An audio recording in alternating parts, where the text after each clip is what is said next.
അല്ലാഹുവിന്റെ ഖുർആൻ പറയുന്നു വമാ ഖലഖതുൽ ജിന്ന വൽ ഇൻസ ഇല്ലാ ലിയഅ്ബുദൂൻ. മനുഷ്യവർഗത്തെയും ജിന്നുവർഗത്തെയും നാം പടച്ചിരിക്കുന്നത് അല്ലാഹുവിനെ ഇബാദത്ത് ചെയ്യാൻ വേണ്ടിയിട്ടാണെന്ന് ഖുർആൻ പറയുമ്പോ ആളെ പടച്ച റബ്ബിന്റെ പരലോകത്ത് ചെന്ന് നിന്ന് കിതാബ് വാങ്ങി നോക്കുമ്പോ അതിന്റെ അകത്ത് ഇബാദത്തുകൾ ഉണ്ടാവാൻ വേണ്ടിയിട്ടല്ലേ നമ്മൾ നിസ്കരിക്കുന്നത്. എന്റെ വേളാവ് ഒരു മനോഹരമായ മജ്‌ലിസിൽ വന്ന് ഏറ്റവും മുകൾ ഭാഗത്ത് സ്വസ്ഥമായിട്ടിരുന്ന വാദ കേൾക്കാൻ ഭാഗ്യം ലഭിച്ച എന്റെ പ്രിയമുള്ള സഹോദരിമാരെ, തലമറക്കുന്നത്, നോമ്പ് പിടിക്കുന്നത്, ഖുർആൻ ഓതുന്നത്, ദിക്റ് ചൊല്ലുന്നത്, തസ്ബീഹ് ചൊല്ലുന്നത്, പാതിരാ സമയത്ത് പൊട്ടിക്കരന്നുകൊണ്ട് ദുആ ചെയ്യുന്നത്, സുബഹിന് മുമ്പ് തണുപ്പുള്ള രാത്രിയാണെങ്കിൽ പോലും പുതപ്പിനടിയിൽ നിന്ന് ചാടിയെടുന്നിട്ട് ശരീരശുദ്ധി വരുത്തിയിട്ട് മുസല്ല വിരിച്ചിട്ട് പാതിരാ സമയത്ത് വേളാവൂർ പള്ളിയുടെ പരിസരത്തുള്ള നിന്റെ കൂരയ്ക്കകത്ത് സുജൂദ് ചെയ്ത് പൊട്ടിക്കരയുന്ന പെണ്ണേ, അല്ലാഹ് സ്വീകരിക്കാൻ വേണ്ടിയിട്ടല്ലേ പെങ്ങളെ നീ അത് ചെയ്യുന്നത്? ഹജ്ജിന് പോകുന്നത്, ഉംറയ്ക്ക് പോകുന്നത് എല്ലാം പടച്ചോ സ്വീകരിക്കാൻ വേണ്ടിയിട്ടാ. ഈ മക്കത്തുൽ മുകറമയുടെ മജ്‌ലിസിൽ വന്നിരിക്കുന്ന ചെറുപ്പക്കാരാ, ദിക്റ് ചൊല്ലുന്നത്, സുജൂദ് ചെയ്യുന്നത്, യതീം മക്കളെ കെട്ടിച്ചു വിടാൻ പണപ്പിരിവ് നടത്തുന്നത്, അവരെ സഹായിക്കുന്നത്, രോഗികൾക്ക് സ്വതക്കാ ചെയ്യുന്നത് എല്ലാം അല്ലാഹു സ്വീകരിക്കാൻ വേണ്ടിയിട്ടല്ലേ. മക്കത്തുൽ മുകറമയുടെ ലൈബ്രറിക്കകത്ത് പുസ്തകം വാങ്ങി കൊടുക്കുന്നത്, അലമാര വാങ്ങി കൊടുക്കുന്നത്, അതിൻ്റെ അകത്തുള്ള പുസ്തകങ്ങൾ മാസത്തിൽ ഒരു പ്രാവശ്യം വേളാവൂർ ജുമുഅത്ത് പള്ളിയുടെ പരിസരത്തുള്ള മുസ്ലിം ഭവനങ്ങളിലേക്ക് കൊണ്ടുകൊടുത്തിട്ട് വായനയിലേക്ക് ആ പ്രിയപ്പെട്ട സഹോദരങ്ങളെ കൊണ്ടുവരാ മനസ്സ് കാണിക്കുന്നത് എല്ലാം അല്ലാഹ് സ്വീകരിക്കാൻ വേണ്ടിയിട്ടാ. പടച്ചോ സ്വീകരിക്കണ്ടെന്ന് പറഞ്ഞുകൊണ്ട് ഒരു സ്വതക്ക പോലും നിങ്ങളെ ചെയ്യാറില്ല. അല്ലാഹു എല്ലാം സ്വീകരിക്കുമോ ചെറുപ്പക്കാരാ? അല്ലാഹു എല്ലാം സ്വീകരിക്കുമോ പെങ്ങളെ? നൗഷാദ് ബാക്കവിയുടെ അമലുകൾ മുഴുവനും പൊളിഞ്ഞു പോകുന്ന ഒരു കാര്യം ഞാൻ പറഞ്ഞു തരട്ടെ. എത്രയോ ആൾക്കാർ പറയാറുണ്ട് നൗഷാദ് ബാക്കവിക്ക് ഒരു ദിവസത്തെ റേറ്റ് 1 ലക്ഷം രൂപയാ, AC റൂമിലേ കിടക്കോളൂ, ഫ്ലൈറ്റിലെ പറന്നിറങ്ങോളൂ. എന്തൊക്കെ അപാകതകൾ, അസൂയ മൂത്ത് ആസനം താങ്ങി ആദർശത്തെ മറന്നുകൊണ്ട് ജീവിക്കുന്ന വിവരം കെട്ടവര് പറന്നു പരത്തിയാൽ അല്ലാഹുവിന്റെ ദീൻ പറഞ്ഞിട്ട് വിലപേശിയിട്ട് കാശ് വാങ്ങാനുള്ള ഗതികേട് നിങ്ങളുടെ പരിസരവാസിയായ നൗഷാദ് ബാക്കവിക്ക് അല്ലാഹു ഇന്ന് വരെ തന്നിട്ടില്ല പ്രിയപ്പെട്ട ചെറുപ്പക്കാരാ.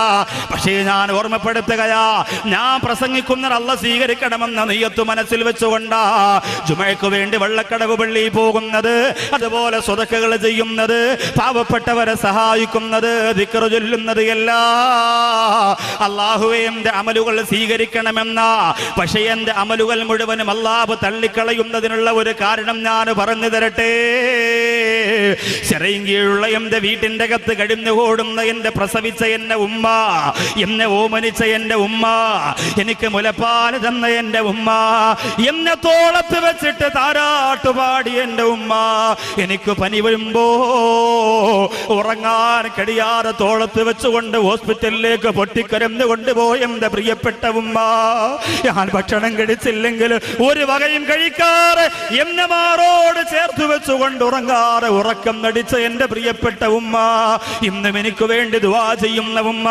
ആ പ്രിയപ്പെട്ട ഉമ്മയുടെ മനസ്സ് ഞാൻ വേദനിപ്പിച്ചിട്ടുണ്ടോ? ആ ഉമ്മയെ ഞാൻ കരയിപ്പിച്ചിട്ടുണ്ടോ? എന്നാലും നീ എന്നോടങ്ങനെ ചെയ്തല്ലോ മോര് എന്ന് പറഞ്ഞുകൊണ്ട് എന്റെ ഉമ്മ എന്റെ വീട്ടിന്റെ അകത്തിരുന്ന് കരഞ്ഞാൽ, എന്റെ പ്രിയമുള്ളവര്, ഏത് വാക്കവിയാണെങ്കിലും അവന്റെ സർവ്വ ഇബാദത്തുകളും അല്ലാഹു വലിച്ചെറിയുകയാണ്.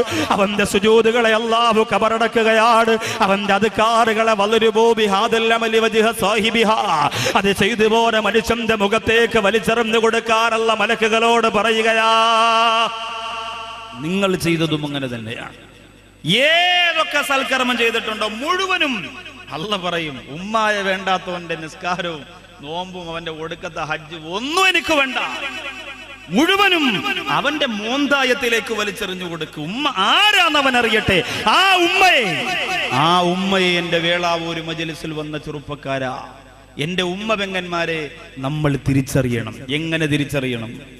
ഉമ്മയുടെ പേര് ആരിഫ ബീവി എന്ന, ഉമ്മയുടെ വാപ്പാടെ പേര് അബ്ദുൽ ഖാദർ സാഹിബ് എന്ന, രണ്ടുപേരും പുത്തമ്പുരയ്ക്കൽ വീട്ടിൽപ്പെട്ടവരാ, വേളാവൂര് പഞ്ചായത്തിൽപ്പെട്ടവരാ. അങ്ങനെ അറിഞ്ഞാൽ പോരാ, അതൊക്കെ ഇന്ന് ബാക്കിയുള്ളതിനേക്കാൾ നല്ലതുപോലെ നിങ്ങൾക്കറിയാം അല്ലേ. ഉമ്മാക്ക് റേഷൻ കാർഡ്, ഗ്യാസിന് പ്രത്യേകിച്ച് കാർഡ്, ഗ്യാസിന് കാർഡ്, ഗ്യാസ് ട്രബിളിന് കാർഡ്, എന്നെല്ലാത്തിനും കാർഡാ, ആധാർ, അങ്ങനെ ഒരുപാട് കാർഡുകളുടെ ബഹളമാണ്. എവിടെയെങ്കിലും അപകടത്തിൽ ആരെങ്കിലും ആക്സിഡന്റ് പെട്ടാൽ ആദ്യം ഹോസ്പിറ്റലിൽ കൊണ്ടുപോകുന്നതിന് പകരം പുറകിലിരിക്കുന്നവൻ പറഞ്ഞ കാക്കാരെ കാർഡ് ആദ്യം നുള്ളി പുറകിയെടുക്കാനേ പറയാം. കാരണം അതിനുവേണ്ടി ഒരുപാട് ഓടേണ്ടി വരും. അതുകൊണ്ടാണ്. അപ്പോൾ അതുകൊണ്ട് സഹോദരങ്ങളെ, ആ സാധുവായ ഉമ്മയെ നമ്മൾ തിരിച്ചറിയണം. എങ്ങനെ തിരിച്ചറിയാനാണ്? ഉമ്മ എന്ന വാക്കിന്റെ അത്ഭുതത്തെ നമുക്ക് തിരിച്ചറിയാൻ സാധിക്കും. അല്ലാതെ വീട്ടിലേക്ക് കയറി ചെല്ലുമ്പോൾ ഉമ്മറത്തിരിക്കുന്നത് ഉമ്മയാണ് എന്ന് മനസ്സിലാക്കിയിട്ട് ഉമ്മ ഹലോ ഓക്കെ അങ്ങനെ കയറിപ്പോയാൽ പോരാ. അതിന് നിങ്ങളും വല്ലാത്ത മിടുക്കരാന്ന് എനിക്കറിയാം. അങ്ങനെ പോയാൽ പോരാ. എങ്ങനെ തിരിച്ചറിയും? ആരാണ് ആ ഉമ്മയുടെ അത്ഭുതത്തെ തിരിച്ചറിയിച്ചു തരുന്നത്? ലോകത്ത് ഉമ്മയെ കുറിച്ച് പഠിപ്പിക്കുന്ന ഒരേ ഒരു സ്ഥാപനം ഇന്ന് മദ്രസയല്ലേ ഉള്ളൂ. നിന്റെ ഉമ്മ ആരാണ്? ഉമ്മയോടുള്ള കടമ എന്താണ്? ഉമ്മയെ എങ്ങനെ ബഹുമാനിക്കണം? ആ മദ്രസയിൽ മക്കളെ പഠിപ്പിക്കാൻ കിട്ടുന്നതോ? ഇപ്പൊ തന്നെ സഹോദരിമാർ ഭർത്താക്കന്മാരോട് പറയും, അടുത്ത വർഷം എൻ്റെ കുട്ടിക്ക് 20 മിനിറ്റ് പോലും മദ്രസയിൽ പോകാൻ പറ്റൂല. അതെന്താടി അങ്ങനെ ആക്കിയേ? ഉസ്താദ് വല്ല പ്രശ്നമുണ്ട്? ഉസ്താദിന്റെ പ്രശ്നമല്ലേക്കാ, അടുത്ത വർഷം UKG-യിലല്ലേ. കാരണം ഈ വർഷത്തെക്കാലം കുറച്ച് ഞാൻ പഠിക്കണ്ടെന്ന് ഒരിക്കലും ഞാൻ പറയൂല. എൻ്റെ മക്കളെ ഏറ്റവും നല്ല ഭൗതിക വിദ്യാഭ്യാസം കൊടുക്കണമെന്ന നിയത്തിൽ തന്നെയാണ് ഞാനും ജീവിക്കുന്നത്. പക്ഷെ അതെല്ലാം ബാക്കിയുള്ളതൊക്കെ കബറിന്റെ അടി കയറ്റിയിട്ടല്ല ചെയ്യാനുള്ളത്. ബാങ്ക് കേൾക്കുമ്പോൾ ബാങ്കിന് ശേഷമുള്ള ദുആ ചെയ്യുന്ന ഒരു ഡോക്ടറാക്കാൻ നിങ്ങളുടെ മക്കളെ അങ്ങനെ മാറ്റാൻ നിങ്ങൾക്ക് സാധിക്കും. ബിസ്മില്ലാഹിർ റഹ്മാനിർ റഹീം പറഞ്ഞുകൊണ്ട് ഓപ്പറേഷൻ തിയേറ്ററിന്റെ അകത്തേക്ക് കാലെടുത്ത് വെക്കുന്ന, കത്തിയെടുത്ത് ശരീരത്ത് വെക്കുന്ന ഒരു ഡോക്ടറാക്കാൻ, സത്യം മാത്രം പറയുന്ന ഒരു വക്കീലാക്കാൻ, നിയമത്തെ വളച്ചൊടിക്കാത്ത ഒരു പോലീസുകാരനാക്കാൻ, മിലിറ്ററി കുടിക്കാൻ വേണ്ടി മാത്രമാകാത്ത ഒരു പട്ടാളക്കാരനാക്കാൻ, അല്ലേ? അങ്ങനെ ഒരുപാട് കാര്യങ്ങളുണ്ട്. അവിടെയൊക്കെ അള്ളാഹു പടച്ച തമ്പുരാനെ മുൻനിർത്തിയിട്ട് സർവ്വ ജോലികൾ നമുക്ക് ചെയ്യാം. അള്ളാഹുവിനെ ഭയന്നുകൊണ്ട് വിദ്യാഭ്യാസ മേഖലകളിൽ ഈ സമുദായം ഇതുവരെ വന്നത് പോരാ. 100 ഇരട്ടി ആവേശത്തോടെ തിരിച്ചു വരണമെന്ന് ആണയിട്ട് തന്നെ ഞാൻ പറയുകയാണ്. പക്ഷേ അത് മദ്രസയെ 10 മിനിറ്റ് ആക്കിയിട്ട് പോരാ. അതിന് നമുക്കൊരു പരിഹാരം കാണാൻ സാധിക്കണം. അലിഫ് എന്ന് എഴുതിയിട്ട് അബുൻ എന്ന് പഠിപ്പിച്ചു കൊടുക്കുന്നു ഉസ്താദ്. അടുത്ത പാഠത്തിൽ ഉമ്മുൻ എന്ന് പഠിപ്പിച്ചു കൊടുക്കുന്നു ഉസ്താദ്. എന്നിട്ട് പറയും, ഉമ്മുൻ എന്ന് പറഞ്ഞാൽ ആരാ മക്കളെ? ഇപ്പൊ മക്കൾ മുമ്പ് ഇരുന്ന് നഖമൊക്കെ കടിച്ചിട്ട് പറയും അത് മമ്മിയാണ്. ഇന്ന് പിന്നെ ഉമ്മ എന്ന് വിളിപ്പിക്കുന്ന ഒരു ശൈലിയോട് പോലും നിങ്ങൾക്ക് വെറുപ്പാണ്.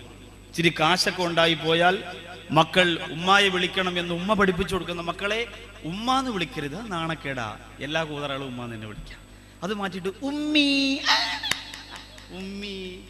അതുപോലെ അബി, ഉമ്മി, ഉപ്പി. അതൊരു സ്റ്റൈലല്ലേ? ആരെങ്കിലും വന്ന് വീട്ടിൽ ബെല്ലടിക്കുമ്പോ വാതിൽ വന്നിട്ട് ഉമ്മി ഇവിടെ ഇല്ല, ഉപ്പി ഇല്ല, അതുപോലെ വേറെ കുറെ സ്റ്റൈൽ, അങ്ങനത്തെ സ്റ്റൈലും പദങ്ങളുണ്ട്. ഉമ്മ എന്ന വാക്കിന് പകരം വെക്കാൻ വെല്ലുവിളിക്കുകയാണ്. ഒരു വാക്ക് നിങ്ങൾക്ക് ലോകത്ത് കൊണ്ടുവരാൻ പറ്റുമോ? കഴിയില്ല. ആ വിളിക്കൊരു സുഖമാണ്, ആ വിളിക്കൊരാനന്ദമാണ്. അത് പഠിപ്പിച്ചു തരുന്ന മദ്രസയോട് നമുക്ക് വെറുപ്പാണ്.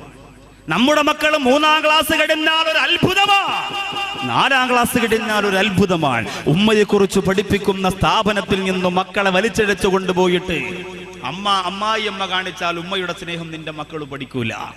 ഇന്ന് അമ്മായിയും മരുമക്കളും റിയാലിറ്റി ഷോ നടത്തുകയാണ്. അമ്മായി വിളിക്കുന്ന ഏറ്റവും വലിയ ചീത്തയ്ക്ക് ജഡ്ജസിന്റെ 50 മാർക്ക്, മരുമോടതിൽ കുറച്ചേ വിളിക്കുള്ളെങ്കിൽ മരുമോക്ക് 15 മാർക്ക് കുറച്ചേ കൊടുക്കുള്ളൂ. നല്ല ചീത്ത വിളിക്ക് ട്രോഫി കൊടുക്കുന്ന കാലം. അമ്മ എന്ന സീരിയൽ നിന്റെ പ്രിയപ്പെട്ട മക്കളെ മടിയിൽ പിടിച്ചിരുത്തിയിട്ട് കാണിച്ചു കൊടുത്താൽ എന്റെ വേളാവൂരുള്ള പെങ്ങളെ, ഉമ്മയെ തിരിച്ചറിയാൻ നിന്റെ പ്രിയപ്പെട്ട മക്കൾക്ക് സാധ്യമല്ല. അങ്ങനെ സാധിക്കുമായിരുന്നു എങ്കിൽ കേരളത്തിലെ ഒരു പത്മശ്രീ നേടിയ ഒരു സിനിമാ നടൻ, നല്ല ഘനഗാംഭീര്യമുള്ള ശബ്ദത്തിന്റെ ഉടമയായ ഒരു സിനിമാ നടൻ, ചില അഭിമുഖങ്ങളിലൊക്കെ മാതാവിനെ കുറിച്ച് നിറകണ്ണുകളോടെ പറയാറുള്ള ആ സിനിമാ നടൻ കിംസ് ഹോസ്പിറ്റലിന്റെ അകത്തടത്ത് കിടന്ന് ഈ അടുത്ത സമയത്ത് മരണപ്പെടുകയുണ്ടായി.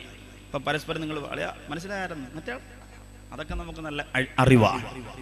ആ സിനിമാ നടൻ 25 കൊല്ലങ്ങളോളം തന്റെ മാതാവിനോട് പിണങ്ങിക്കഴിയുകയായിരുന്നു സഹോദരങ്ങളെ.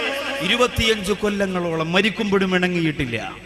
സിനിമാ ലോകത്തിന് പറഞ്ഞു കൊടുക്കാൻ പറ്റും. എങ്ങനെ പറഞ്ഞു കൊടുക്കാൻ പറ്റും?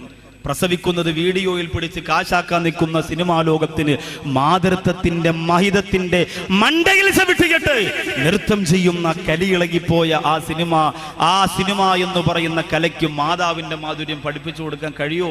എന്റെ അഭിപ്രായത്തിൽ കഴിയില്ല. ഇതുവരെ കഴിഞ്ഞിട്ടില്ല. അങ്ങനെയാണെങ്കിൽ ആറ്റം ബോംബും ഭീരങ്കിയും മിസൈലും ബീജബാങ്കും ഹൃദയവും കരളും പോലും വില കൊടുത്ത് വാങ്ങാൻ കഴിയുന്ന ഈ കാലഘട്ടത്തില് എന്തെല്ലാം കണ്ടുപിടിച്ചു പോയി നമ്മുടെ ശാസ്ത്രലോകം. എന്റെ സഹോദരങ്ങളെ, അവർക്കൊന്ന് പറഞ്ഞു തരാൻ പറ്റോ? മാതാവിന്റെ സ്നേഹത്തെക്കുറിച്ച് അവർക്കൊന്ന് പറഞ്ഞു തരാൻ പറ്റോ? പക്ഷേ അല്ലാഹുവിന്റെ പരിശുദ്ധ ഖുർആൻ നിന്റെ വീട്ടിന്റെ അകത്ത് ആർക്കും വേണ്ടാതെ അടുക്കി വെച്ചിരിക്കുന്ന അല്ലാഹുവിന്റെ ഖുർആനും എടുത്ത് നിവർത്തി നോക്കിയാൽ ആ ഖുർആൻ പറഞ്ഞു തുടങ്ങുന്നുണ്ട് ഉമ്മയെ കുറിച്ച്. ആ ഖുർആൻ പറഞ്ഞു തുടങ്ങുന്നുണ്ട് മാതാവിനെ കുറിച്ച്. വവസ്വൈനൽ ഇൻസാന ബിവാലിദൈഹി ഇഹ്സാനാ ഹമലതുഹു കുർഹാ വവലഅതുഹു കുർഹാ. അല്ലാഹുവിന്റെ ഖുർആൻ പറയുന്ന മാതാവിന് സ്ഥാനക്കയറ്റം കിട്ടാനുള്ള കാരണമെന്തേ? മാതാവിനെ കുറിച്ച് ആവേശത്തോടെ ഇസ്ലാം പറയാനുള്ള കാരണമെന്തേ? പ്രധാനപ്പെട്ട 2 കാര്യങ്ങളാ ഖുർആൻ പറയുന്നത്. ഹമലതുഹു കുർഹാ, ഒരുപാട് ബുദ്ധിമുട്ട് അനുഭവിച്ചിട്ടാണ് ഉമ്മ നിന്നെ ഗർഭം ധരിച്ചത്, ഗർഭം ചുമന്നത്. ഹമലതുഹു കുർഹാ, കഷ്ടപ്പെട്ടുകൊണ്ട് നിന്നെ ചുമന്നു. അതത്ര ചെറിയ കാര്യമല്ല. 9.5 മാസം അല്ലെങ്കിൽ 10 മാസം നിന്നെ ചുമന്നുകൊണ്ട്, ചിലതൊക്കെ 10 മാസം ആയാലും വെളി വരില്ല. അങ്ങനെ പല രീതിയിലൊക്കെ മരുന്ന് കഴിച്ചിട്ട് നിന്നെ ചുമന്നുകൊണ്ട് നടക്കുന്ന നിന്റെ ഉമ്മ, അതത്ര നിസ്സാര കാര്യവുമല്ല. നിങ്ങൾ പറയാം അതിനേക്കാളും വലിയ ഭാരമൊക്കെ നമുക്ക് ചുമക്കാൻ പറ്റും. പക്ഷേ ഇതുപോലെ പൊക്കിൽ കൊടിയുമായി അറ്റുപോകാതെ കുരുങ്ങിക്കിടക്കുന്ന ഒരു ഭാരം വയറ്റിന്റെ അകത്ത്, അത് കേവലം വളർന്നുകൊണ്ടിരിക്കുന്നു. അതിനിടയിൽ മാനസികമായ ടെൻഷൻ ഉണ്ട്. അല്ലാഹുവേ, വയറിനകത്ത് കുഞ്ഞ് അനങ്ങുന്നുണ്ടോ, കുലുങ്ങുന്നുണ്ടോ, അതൊക്കെ പരിശോധിക്കുന്നുണ്ട്. ഇതൊക്കെ നോക്കണം. അതിൻ്റെ കൂടെ ജോലി ചെയ്യണം. ഇന്നത്തെ സഹോദരിമാർക്ക് പിന്നെ ഗർഭവതിയാണെന്ന് അറിഞ്ഞാൽ മതി, ഭർത്താവ് എപ്പോഴും AC കൊണ്ടിരുത്തി ചാരിയിരുത്തി ആപ്പിളും എല്ലാം കൊണ്ട് കൊടുത്ത്, മോളെ അനങ്ങരുത്, കുലുങ്ങരുത്, എൻ്റെ വിത്താണ്, തകർക്കണം അതൊക്കെ പറഞ്ഞ് എല്ലാം കൊണ്ട് കൊടുത്ത് സെറ്റപ്പാണ്. പണ്ടങ്ങനല്ല. 1 വയറ്റിൽ, 2 എണ്ണം കട്ടിലിൽ, 3 എണ്ണം തൊട്ടിലിൽ. 1 മണിക്ക് തൻ്റെ കുടുംബനാഥൻ വീട്ടിലേക്ക് പാടത്ത് പണി കഴിഞ്ഞു വരുമ്പോൾ കഞ്ഞിയും ചമ്മന്തിയും ചീനി പുഴുങ്ങിയതൊക്കെ തയ്യാറാക്കി വെച്ചില്ലെങ്കിൽ കരണക്കുറ്റിക്ക് 3 എണ്ണം വേറെ ഇരിക്കും. ഇങ്ങനെ കഷ്ടപ്പെട്ട ആ ഉമ്മ ജീവിച്ചു. അന്ന് മക്കൾക്കൊന്നും ഒരു ഗുരുവില്ല. ഇന്ന് AC കിടന്ന് വെച്ചാലും ഡോക്ടർ പറയും ഷുഗർ ഉണ്ടോ എന്നൊരു ചെറിയ സംശയമുണ്ട്. 7ാമത്തെ മാസം കൊണ്ട് ടെസ്റ്റ് ചെയ്ത് നോക്കുമ്പോൾ ഡോക്ടർ പറയും തല തിരിഞ്ഞാണല്ലോ കിടക്കുന്നത്. അപ്പോഴത്തന്നെ ഈ ഭാര്യ പറയും അത് പിന്നെ വാപ്പായ പോലല്ലേ വരുള്ളൂ, വാപ്പ തിരിഞ്ഞാൽ പിന്നെ മോൻ എങ്ങനെ തിരിയാതിരിക്കും. അപ്പൊ ഇതൊക്കെ സംഭവിക്കുമ്പോഴും ഉമ്മ അത്ഭുതം തന്നെയാണ്. ഖുർആൻ പറയുന്നത് അതാണ്. ഉമ്മായുടെ സ്നേഹത്തെക്കുറിച്ചല്ല ഖുർആൻ പറഞ്ഞത്. ഉമ്മാക്ക് ഈ വിലയുണ്ടാവുന്നതിന്റെ കാരണം സഹോദരിമാരിപ്പം മുകളിലിരുന്നുകൊണ്ട് പറയണോ അടിപൊളിയടി, ഇന്നെല്ലാം നമ്മളെ കുറിച്ച് മാത്രമേ ഉള്ളൂ. അല്ലാഹുവേ, പ്രസവം നിർത്തണ്ടായിരുന്നു റബ്ബേ. നിർത്തിയവർക്ക് ഖേദമുണ്ടാകും. അത് വല്ലാത്ത സംഭവം. അത് ഹമലത്തുഹു കുർഹാ, കഷ്ടപ്പാടനുഭവിച്ചുകൊണ്ടാ നീ ചുമന്നുകൊണ്ട് നടന്നത്. പിന്നെയോ അല്ലാഹുവിന്റെ ഖുർആൻ പറയുന്ന വലഅതുഹു കുർഹാ, അതിലേറെ കഷ്ടപ്പാടനുഭവിച്ചുകൊണ്ടാ നിന്റെ ഉമ്മ നിന്നെ പ്രസവിച്ചതും ചുമന്നതും കഷ്ടപ്പാടാണത്രേ. തഴവ മുഹമ്മദ് കുഞ്ഞു മൗലവി പാടിയ ബൈത്ത് നമുക്കറിയാം. ഗർഭം ചുമന്നത് 10 മാസം തള്ളയാ, പ്രസവിച്ച വേദന തിന്നതും അവർ തന്നെയാ, പാലും കൊടുത്തു വളർത്തലും അവരാണേ, ഈ 3 കാര്യം ഉപ്പയിൽ ഒഴിവാണേ. പകരം വെക്കാനില്ലാത്ത ജോലിയാ ചെറുപ്പക്കാരാ. ഇന്ന് വീട്ടിന്റെ അകത്തിരുന്ന് പുറത്തേക്ക് നിന്റെ ഉമ്മയെ നീ വലിച്ചെറിയാറില്ലേ? ഉമ്മാടെ ഫോൺ കോള് മൊബൈലിലേക്ക് കാണുമ്പോ മുഖം ചുളുക്കിക്കളയുന്ന ചെറുപ്പക്കാരാ, കിളവിയെന്ന് വിളിച്ചുകൊണ്ട് പരിഹരിച്ച് വീട്ടിന്റെ അകത്ത് ജീവച്ചവം പോലെ വീടിന്റെ ഒരു മൂലയ്ക്ക് വലിച്ചെറിയുന്ന നിന്റെ ഉമ്മയുടെ വിലയെന്തെന്നറിയണോ? അബ്ദുല്ലാഹിബ്നു ഉമർ റളിയല്ലാഹു അൻഹു കഅബാലയത്തിന്റെ മുമ്പ് നിൽക്കുമ്പോൾ ഒരു മനുഷ്യൻ വന്ന് കരഞ്ഞുകൊണ്ട് പറയുന്നു, തങ്ങളെ നിങ്ങളെ കണ്ടില്ലേ, ഞാൻ എൻ്റെ ഉമ്മയെയും കൊണ്ട് തവാഫ് ചെയ്യിപ്പിക്കുകയാണ്. അള്ളാഹുവിന്റെ തൗഫീഖ് ഉണ്ടെങ്കിൽ 14-ാം തീയതി എൻ്റെ ഉമ്മാനെയും കൊണ്ട് ഞാൻ പോകുമ്പോ, സഫറുല്ലാഹ് ഉസ്താദിന്റെ ഉമ്മായെയും കൊണ്ട് ബഹുമാനപ്പെട്ടവര് പോകുമ്പോ നമ്മുടെ ഉമ്മാടെ കാലൊന്ന് വേദനിച്ചാൽ ആ കഅബാലയത്തിന്റെ മുറ്റത്ത് വെച്ച് സഹായിക്കേണ്ടത് നമ്മുടെ ബാധ്യതയല്ലേ? ആ ഉമ്മയെ ചുമന്നുകൊണ്ട് നടക്കുകയാണ് ഒരു മനുഷ്യൻ. 7 പ്രാവശ്യം അല്ലാഹുവിന്റെ പരിശുദ്ധ കഅബാലയത്തിന്റെ ചുറ്റും നടന്ന് ഉമ്മാക്ക് നടക്കാൻ കഴിയുന്നില്ല. ഉമ്മാക്ക് വല്ലാത്ത ക്ഷീണമാണ്. അതുകൊണ്ട് ആ ഉമ്മയെ ചുമന്നുകൊണ്ടാ തവാഫ് ചെയ്യിപ്പിച്ചത്. അതെല്ലാം കഴിയുന്ന വിയർപ്പൊഴുക്കിയിട്ട് അബ്ദുല്ലാഹിബ്നു ഉമർ റളിയല്ലാഹു അൻഹുവിന്റെ മുമ്പിലേക്ക് വരികയാ. വന്നിട്ട് പറയുന്നു, തങ്ങളെ എന്റെ ഉമ്മ എന്ന് പറഞ്ഞാൽ എനിക്ക് വല്ലാത്ത ജീവനാണ്. എന്റെ ഉമ്മയുടെ സ്നേഹം വളരെ വിശാലമാണ്. അതുകൊണ്ട് ഉമ്മ എനിക്ക് വേണ്ടി ഒരുപാട് കഷ്ടപ്പാട് അനുഭവിച്ചിട്ടുണ്ട്. ആ കഷ്ടപ്പാടിന് പകരമായി, ഉമ്മ എന്നെ സ്നേഹിക്കുന്നതിന് പകരമായി, ഉമ്മ എനിക്ക് തന്ന ആദരവിന് പകരമായി, ഉമ്മ എനിക്ക് വേണ്ടി ഒരുപാട് വിയർപ്പൊടുക്കിയതിന് പകരമായി ഈ കഅബയുടെ ചുറ്റുഭാഗത്തിന്റെ ഉമ്മയെ ചുമന്നുകൊണ്ട് നടന്നല്ലോ തങ്ങളെ, അതതിന് പകരമാകുമോ എന്ന് ചോദിച്ചപ്പോൾ അബ്ദുല്ലാഹിബ്നു ഉമർ റളിയല്ലാഹു അൻഹു ഉമ്മയുടെ ഭാഗത്ത് നിന്ന് ആ പ്രിയ കൂട്ടുകാരനെ വിളിച്ചുകൊണ്ട് മാറിപ്പോവുകയാണ്. എന്നിട്ട് ആ പൊന്നു കൂട്ടുകാരനോട് പറയുന്നു, എടോ 1000 പ്രാവശ്യം ഉമ്മയെ ചുമന്നുകൊണ്ട് കഅബാലയത്തിന്റെ ചുറ്റും നീ നടന്നുപോയാലും, 1000 പ്രാവശ്യം നിന്റെ ഉമ്മയെ ചുമന്നുകൊണ്ട് കഅബാലയത്തിന്റെ ചുറ്റും നീ നടന്ന് തളർന്ന് വീണുപോയാലും, നിന്നെ പ്രസവിച്ചപ്പോ നിന്റെ ഉമ്മ അനുഭവിച്ച ഒരു സെക്കൻഡ് വേദനയ്ക്ക് പകരമാവില്ല എന്ന് അബ്ദുല്ലാഹിബ്നു ഉമർ റളിയല്ലാഹു അൻഹു പറയുകയാണ്. പ്രസവിക്കാൻ ഭാഗ്യം കിട്ടിയ ഉമ്മമാരെ സൗഭാഗ്യവതികളാണ്. മക്കളെ നിങ്ങളെ ചവിട്ടട്ടെ, ഉപദ്രവിക്കട്ടെ, പക്ഷേ ആ ഒരു കർമ്മം നിങ്ങൾക്ക് ലോകത്ത് ചെയ്യാൻ കഴിഞ്ഞിട്ടുണ്ടോ? നിങ്ങൾ സൗഭാഗ്യത്തിന്റെ ഉടമകളാണ്. പടച്ചവനെ, വിവാഹം കഴിഞ്ഞ് 10 കൊല്ലമായി, 15 കൊല്ലമായി, 20 കൊല്ലമായി ഒരു കുഞ്ഞ് ലഭിക്കാതെ നേർച്ചകളും വഴിപാടുകളും ചികിത്സകളുമായി പണം മുടക്കി കാത്തിരുന്നിട്ട് സങ്കടത്തോടെ ആരെങ്കിലും ഈ സരസിൽ വന്നിരിക്കുന്നുണ്ടെങ്കിലല്ലോ, ഇന്നത്തെ ഈ വിഷയത്തിന്റെ മാഹാത്മ്യം കൊണ്ട് അവർക്കതിനൊരു പരിഹാരം കൊടുക്കണേ അല്ലാ. അപ്പോൾ 1000 പ്രാവശ്യം കഅബാലയത്തിന്റെ ചുറ്റും നിന്റെ ഉമ്മയെ നീ ചുമന്നുകൊണ്ട് നടന്നാലും പ്രസവിച്ചപ്പോ ഉമ്മ അനുഭവിച്ച വേദനയ്ക്ക് പകരമാവൂല. ഒരല്പം വേദനയ്ക്ക് പകരമാവൂല എന്ന് പറഞ്ഞു, ഒരു ചെറിയ വേദനയ്ക്ക് പകരമാവില്ല എന്ന് പറഞ്ഞു. അതുകൊണ്ട് ഗർഭധാരണവും പ്രസവവും ഉമ്മാക്കൊരത്ഭുതം തന്നെയാണ്.